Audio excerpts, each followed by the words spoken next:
છે નવરાત્રીનું પહેલું નોરતું એટલે કે પ્રથમ નોરતું અને આજે હું તમને દર્શન કરાવીશ માં ખોડિયારના. ગળદરા ખોડિયાર મંદિર અમરેલીથી 40 કિલોમીટર દૂર છે અને ધારીથી 5 કિલોમીટર દૂર છે. ખોડિયાર મંદિરની બાજુમાં આવેલું છે આંબાડી સફારી પાર્ક, જ્યાં તમે સિંહના પણ દર્શન કરી શકો છો.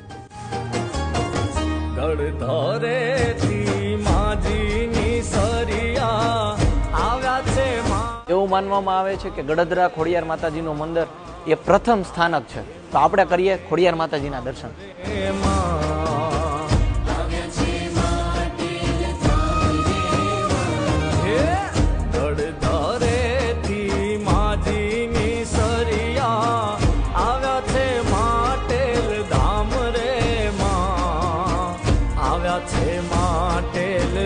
શેત્રુંજી નદીના કિનારે આવેલું છે માં ખોડિયારનું પ્રાગટ્ય સ્થાન.